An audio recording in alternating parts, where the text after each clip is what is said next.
إن الحمد لله نحمده ونستعينه ونستغفره ونستهديه ونعوذ بالله من شرور أنفسنا ومن سيئات أعمالنا من يهد الله فهو المهتد ومن يضلل فلن تجد له وليا مرشدا أشهد أن لا إله إلا الله وحده لا شريك له وأشهد أن محمدا عبده ورسوله أدى الأمانة ونصح الأمة وجاهد في الله حتى أتاه اليقين صلوات الله وسلامه عليه وعلى آله وصحبه ومن تبعهم بإحسان إلى يوم الدين أما بعد فيا عباد الله أوصيكم ونفسي بتقوى الله فقد أمر الله سبحانه وتعالى في كتابه العزيز يا أيها الذين آمنوا اتقوا الله حق تقاته ولا تموتن إلا وأنتم مسلمون.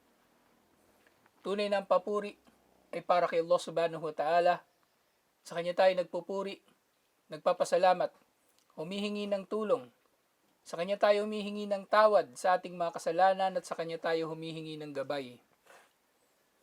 Nagpapakupkop tayo kay Allah subhanahu wa ta'ala laban sa kasamaan ng ating mga sarili at masamang dulot ng ating mga gawa. Sino mang kanyang gabayan ay ito ang tunay na nagabayan. At sino mang kanyang iligaw ay wala kayong matatagpuan na sino man na magiging kakampi nito upang ito'y magabayan. Ako'y sumasaksi na walang Diyos na marapat sambahin, liban kay Allah ang nag-iisa at walang katambal, at si Propeta Muhammad sallallahu alaihi wasallam ay kanyang alipin at sugo. Ang pagpapala at biyaya ni Allah ay sumakanya, sa kanyang pamilya, mga kasamahan at tagasunod hanggang sa araw ng paghuhukom. Kay Propeta Muhammad sallallahu alaihi wasallam na nangaral sa kanyang ummah, tupad sa kanyang tungkulin, at nakibaka sa landas ni Allah hanggang sa kanyang huling hininga. Mga kapatid sa pananampalatayang Islam, pinapayuhan ko kayo gayon din ng aking sarili na katakutan si Allah dahil sinabi niya sa kanyang dakilang aklat, o mga nanampalataya, katakutan ninyo si Allah ng tunay na pagkatakot at huwag kayong mamamatay liban na lamang na kayo ay mga Muslim. Mga kapatid sa pananampalatayang Islam, ang Ramadan ay dakilang buwan. Ngunit marapat lamang din na tayo ay makaramdam ng kadakilaan dito, na tayo ay proud, na tayo ay nagmamalaki. Hindi tayo nahihiya sa buwan na ito, na tayo ay kabilang sa mga nag-aayuno. Pagkos ay taas na tayo na humaharap sa mga tao na nagpapakilala, nagpapahayag ng ating relihiyon at sa pagsunod dito. Na sumasamba kay Allah ng nag-iisa at walang katambal, at tayo ay kabilang sa relihiyon na siyang relihiyon ng mga propeta. Mga propeta na pinag-utusan din ni Allah subhanahu wa ta'ala na mag-ayuno. Katulad ng kung paanong sinabi ni Allah subhanahu wa ta'ala, Ya ayyuhalladhina amanu kutiba alaykumus siyam, kama kutiba alal ladhina min qablikum la'allakum tattaqun. Ang mga nanampalataya, itinakda sa inyo ang pag-aayuno katulad ng kung paano ito itinakda sa mga nauna sa inyo upang kayo nawa ay magkaroon ng takot kay Allah subhanahu wa ta'ala. Mga kapatid sa pananampalatayang Islam, ang Ramadan ay marapat nating ipagmalaki dahil walang sino mang tao sa mundong ito ang gumagawa ng mga gawain dito. Na inshallah ay gagantimpalaan din ni Allah. Walang sino man, liban na lamang sa atin na mga mananampalataya. Kaya marapat lamang na ipabatid natin sa lahat at ipakita na tayo ay nalulugod sa pagdating ng dakilang buwan na ito ay hindi natin kinikilala na pabigat o pahirap o penitensya, bagkus ay isang dakilang buwan ng mga gawain dito ay mga gawain na tayo lamang ang gumagawa dahil tayo ay hinirang ni Allah subhanahu wa ta'ala na magsakup-tuparan nito. Sinabi ni Allah subhanahu wa ta'ala tungkol sa kadakilaan, Man kana yuridul izzata falillahil izzatu jami'a. Sino man ang naghahangad ng kadakilaan, ng karangalan, ng pangingibabaw sa kanyang mga nilikha, ito ay matatagpuan lamang lahat-lahat kay Allah subhanahu wa ta'ala. Kaya ang pag-aayuno sa Ramadan at ang mga mabubuting mga gawain na ito, sa buwan na ito ay marapat lamang natin na panindigan, hindi natin ipagkakaila, hindi natin ikakahiya, at lalong hindi natin tatalikuran. Mga kapatid sa pananampalatayang Islam, marapat lamang sa atin ay pagmalaki ang buwan na ito Dahil sa totoo lamang ay may mga tao na bagaman hindi nila sinasabi, sila ay naiinggit sa Ramadan ng mga Muslim. Sila ay naiinggit dahil anong relihiyon sa buong mundo ang makapagdudulot na mautusan nito ang mga tagasunod nito na sila ay lumayo sa pagkain, inumin at pakikipagtalik sa buong maghapon, gayong pinahintulutan man ito sa iba pang mga panahon. Sila ay nanggiinggit, sila ay naiinggit sa pag-aayuno na hindi lamang nagdadalisay sa ating mga sarili, bagkus ay nagdudulot pa ng pagpapaunlad ng ating mga kalusugan kahit paminsan lang natin itong ginagawa sa buong taon. Sila ay naiinggit na anong relihiyon ba sa buong mundo ang nagdudulot na nagagawa nitong mapagpantay ang mayayaman at mahihirap na sila ay kapwa makaranas ng gutom at uhaw dito sa mundo na napupuno ng kawalan ng pagkakapantay-pantay at katarungang panlipunan. Sa pamagitan ng pag-aayuno ay nararamdaman ng mayaman ang sakit na dulot ng gutom at uhaw na dahil dito ay lalong nagiging mapagbigay ang mayayaman at ang mahihirap naman dahil nalalaman nila na nakararanas din ng gutom at uhaw ang mayayaman. Nalalaman nila na ang mga mayayaman insyaallah ay magmamalasakit sa kanila at nawawala rin sa mahihirap ang inggit at pagkumuhi sa mayayaman dahil nakikilala nila na ang mga mayayaman insyaallah ay magkakaroon ng pagmamalasakit sa kanila. Siyempre gayon din, nasa Ramadan ang pangunahin na wala sa iba pang relihiyon ang gabay ni Allah. Katulad ng sinabi ni Allah subhanahu wa ta'ala, Shahrul Ramadan alladhi unzila fihi al-Quran, hudan linnasi wa bayyinatin minal huda wal furqan. Ang buwan ng Ramadan ay ang buwan na kung kailan ibinabarito ang Quran, gabay para sa mga tao at malinaw na batayan mula sa gabay at pamantayan ng tama at mali. Aqulu qawli hada wa astaghfirullah li wa lakum wa lisairil muslimina min kulli dhanbin fastaghfiruhu innahu huwal ghafurur rahim.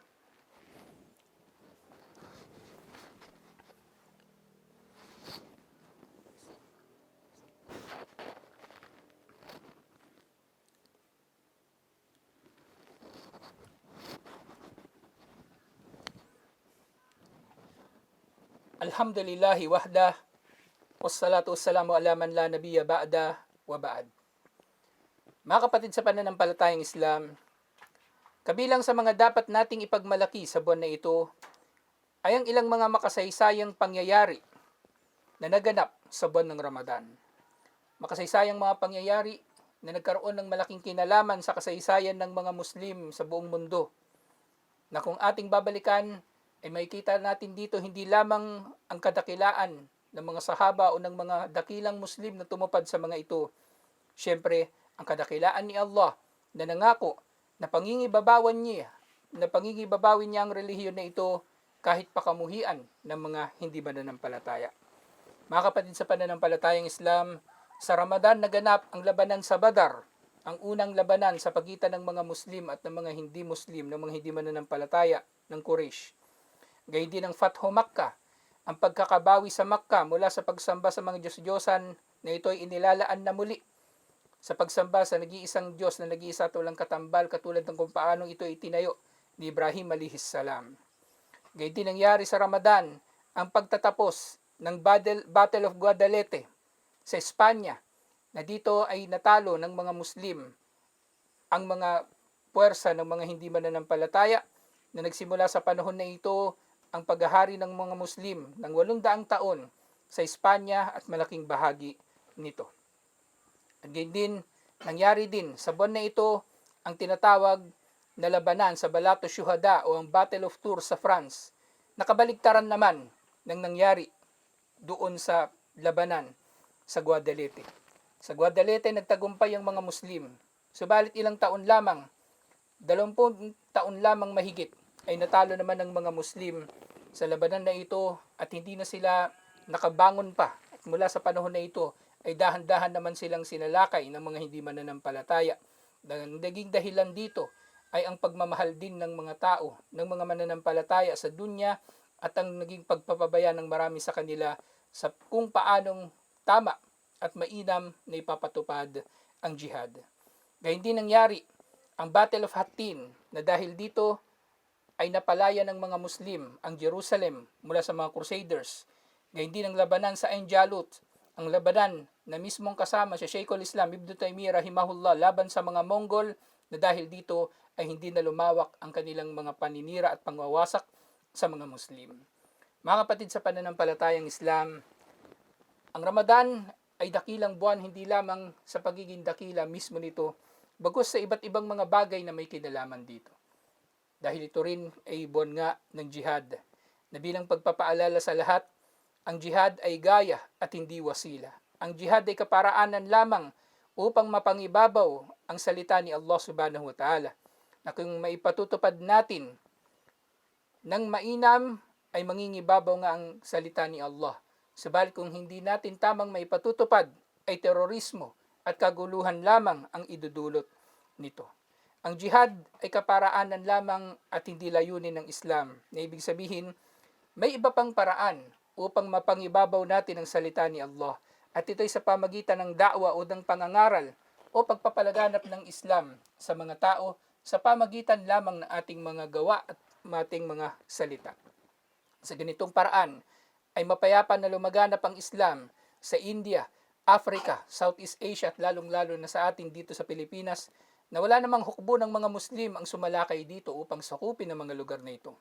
Bagkus, nagkaroon lamang ng pagsalakay ng mga Muslim sa iba't ibang mga teritoryo ng mga kalaban sa Byzantine Empire, sa Persian Empire at iba pa, dahil sila ay pumigil sa mga mananampalataya na mapayapang mangaral sa relihiyon na ito, at ang mga Muslim ay kanilang mga inapi. Mga kapatid sa pananampalatayang Islam, sinabi ni Allah subhanahu wa ta'ala, "Wajahidu fillahi haqqa jihadihi." Makibaka kayo sa landas ni Allah ng tamang pakikibaka sa kanyang landas. Kaya nga, ang buwan ay buwan ng jihad, katulad ng kung paanong ito ay buwan na dakila at buwan ng kadakilaan. Subalit alalahanin natin na wala tayong may tataguyod na jihad, liban na lamang nagagawin natin ito dapat sa tama na pamamaraan. Na ang magiging pundasyon nito inshallah ay ang jihad ng tao laban sa kanyang sarili. Dahil kung hindi matatalo ng tao ang kanyang pagnanasa, kung hindi matatalo ng tao ang kanyang katamaran sa relihiyon, kung hindi matatalo ng tao ang kanyang kamangmangan, ay wala siyang magagawa na jihad na tama. At ang lahat ng ito, inshallah, ang ikhlas, ang pagiging dalisay ng layunin, at ang takot kay Allah subhanahu wa ta'ala at iba't iba pang mabuting katangian ng Muslim sa pagiging matuwid, lahat ng ito inshallah ay mapaglilinang pa o mapaunlad pa ng mananampalataya sa pamagitan ng pag-aayuno inshallah, na gawaing pagsamba na walang tunay na nakakakita nito, walang tunay na nakababatid dito, at walang maggagantimpala rito liban na lamang kay Allah subhanahu wa ta'ala.